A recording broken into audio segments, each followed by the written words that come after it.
Society చైర్మన్గా డైరెక్టర్లుగా ప్రమాణ స్వీకారం చేసినటువంటి ముగ్గురు సామాన్య వ్యక్తులకి ఈరోజు మన కూటమి ప్రభుత్వంలో ఇంత గొప్ప అవకాశం కల్పించడం అనేది చాలా ఆనందదాయకం.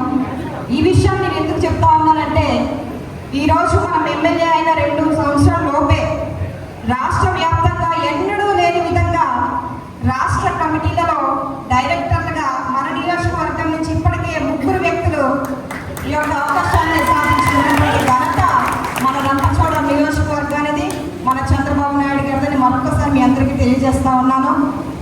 ఇండస్ట్రియల్కి సంబంధించినటువంటి డైరెక్టర్గా మన గొల్లపూడి పెద్దిరాజు గారికి అవకాశం దక్కింది.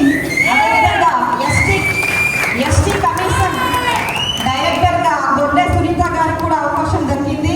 మైనారిటీ సెల్ నుంచి మారేడుమిల్లి మండలానికి చెందినటువంటి శుభాని గారికి రీసెంట్గా ఆయన కూడా డైరెక్టర్గా పదవి రావడం జరిగింది. ఇట్లాగా మీరు చూస్తే గతంలో ఎప్పుడైనా జరిగిందా ఇట్లాగా? లేదు. కానీ మన కూటమి ప్రభుత్వం వచ్చినాక, మనం ఎమ్మెల్యే అయినాక సామాన్యులకు కూడా పార్టీలో ఉన్నతమైన స్థానాల్లో ఉంచడానికి చంద్రబాబు నాయుడు గారు ఇష్టపడతా ఉన్నారన్న దానికి నిదర్శనమే ఈ డైరెక్టర్ పదవి. దాంతోపాటు మన సొసైటీ కూడా కొన్ని నియమ నిబంధనల ప్రకారంగానే ఈ యొక్క చైర్మన్ కానీ డైరెక్టర్ పదవి కానీ ఇవ్వాలని మాకు రాష్ట్ర పార్టీ కార్యాలయం నుంచి మాకు ఆదేశాలు జారీ చేయడం జరిగింది. దాని ప్రకారంగా ఇప్పుడు ఎవరైతే చైర్మన్ గారు డైరెక్టర్స్ ఉన్నారో వాళ్ళకి అవకాశం కల్పించడం జరిగింది. అందులో ప్రధానంగా వాళ్ళకి పట్టా కలిగి రైతులై ఉండే కమ్యూనిటీ పరంగా అవకాశం కల్పించాలని మాకు ఆదేశాలు జారీ చేయడం జరిగింది. దాని ప్రకారం చేశాం.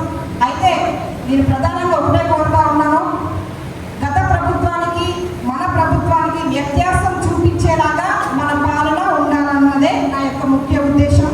దయచేసి చైర్మన్ గారికి నేను ఒకటి కోరుతా ఉన్నాను. గతంలో ఎలా జరిగిందో మీకు తెలుసు. మన రాజమహల్ మండలంలో చూస్తే నేను ఎమ్మెల్యే అవగాహన 3 సంవత్సరాల క్రితం మా ఆయన గారు పట్టా బుక్ ఉంటే ఆయనకి లోన్ కావాలని 1 లక్ష రూపాయలు రాస్తే అక్కడ ఉన్నటువంటి చైర్మన్ గారు మాకు లోన్ రాయలేదు. సంవత్సరం తిప్పించారు. ఒక ఎస్టీ కులస్తులై ఉండి, ఒక పట్టా భూమి కలిగి ఉండి, సామాన్య రైతు కుటుంబానికి చెందినటువంటి ఒక వ్యక్తి ఎటువంటి లోను, అప్పు కానీ, బ్యాంక్ రుణం కానీ, సొసైటీ రుణం కానీ లేని వ్యక్తి రుణం అడిగితే సంవత్సరం తిప్పించారు. కానీ మాకు ఆ 1 లక్ష రూపాయల లోన్ కూడా రాయనటువంటి పరిస్థితి. ఎమ్మెల్యేగా అవ్వకముందు నేను, నా కుటుంబం అలాంటి పరిస్థితులు పడ్డాం.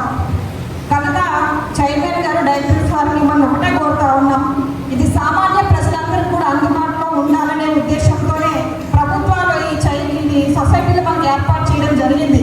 కనుక రుణాలు ఇచ్చి ఆ రుణాలను తిరిగి వసూలు చేసుకోవడానికి కూడా మనం వెనకాడకూడదు. అంటే మరీ ముక్కుపుండి వసూలు చేయడం కాదు, కానీ వాళ్ళ పరిస్థితికి తగ్గట్టుగా వాళ్ళ కట్టగలుగుతారు లేదా వాళ్ళకు ఉన్నటువంటి భూమి ప్రకారం వాళ్ళకి ఆదాయం ఎంత ఇస్తుంది, వాళ్ళకి ఎంత ఇస్తే మనం ఉపయోగకరంగా ఉంటుంది, ఎన్ని ఆలోచన చేసి రికార్డు పరంగా మీరు రిసిప్ట్ ఇచ్చి ఒకవేళ రికవరీ చేసినప్పుడు కూడా రిసిప్ట్ కూడా తీసుకొని అంత పద్ధతి ప్రకారంగా మనం చేస్తే రేపు పొద్దున సొసైటీ డెవలప్ చెందుతాయి. ఓన్లీ రుణాలు ఇవ్వడమే కాదు, ఎరువులు పంపిణీ చేసుకోవచ్చు. మనం పండించేటువంటి పంటలు కూడా సొసైటీ ద్వారా కొనుగోలు చేసేటువంటి అవకాశం చాలా ఉన్నాయి మనకి. కానీ కేవలం పుస్తకాల మటుకే పద్దులు, రుణం అడిగిన వాళ్ళకి 10,000, రికార్డులో 1 లక్ష రూపాయలు. అది ఎక్కడ పోయినాయి ఇవన్నీ చూస్తే? గతంలో ఇలాంటి పాలన జరిగింది. దయచేసి నేను గతానికి ఇప్పటికీ మార్పు ఉండాలి. గత ప్రభుత్వంలో మనది కాదు, కూటమి ప్రభుత్వం ఒక ఖచ్చితమైన ప్రభుత్వం, ఉన్నది ఉన్నట్టుగా నిజాన్ని నిక్కసుగా చెప్పేటువంటి ప్రభుత్వం, అన్యాయాలకు ఏమాత్రం తావినటువంటి నిజాయితీ కలిగిన నిబద్ధత కలిగినటువంటి కూటమి ప్రభుత్వాన్ని ప్రజల నుంచి మంచి పేరు వచ్చే విధంగా మీరు సొసైటీని అభివృద్ధి చెందాలి. మరి ఎంతో మందికి దాంట్లో ఉపాధి అవకాశాన్ని, రుణాలని మీరు కల్పిస్తూ మన మండలాలకే మంచి పేరు తెచ్చే విధంగా మీరు ఉండాలని మనస్ఫూర్తిగా కోరుకుంటా ఉన్నాను. అయితే ఇప్పుడు చాలా కమిటీల్లో ఓన్లీ మార్కెటింగ్ కమిటీస్ అని, సొసైటీ కమిటీస్ అని చాలా ఉన్నాయి. దీంట్లో మనం దాదాపుగా కష్టపడ్డ వాళ్ళకి, సీనియర్లకి, ఎటువంటి స్వార్థం లేని వ్యక్తులకే మేము ముందుగా ప్రాధాన్యత ఇస్తా ఉన్నాం. దాని ప్రకారంగానే మన కూటమి నాయకులు కూడా గమనించి సమన్వయం పాటించి సహకరించాలని మిమ్మల్ని అందరినీ కోరుకుంటా ఉన్నాను. అదేవిధంగా ఈరోజు ప్రమాణ స్వీకారం చేసినటువంటి చైర్మన్ గారికి నా చేతుల మీదుగా చిన్న సత్కారం కూడా చేయాలని ఆశపడతా ఉన్నాను.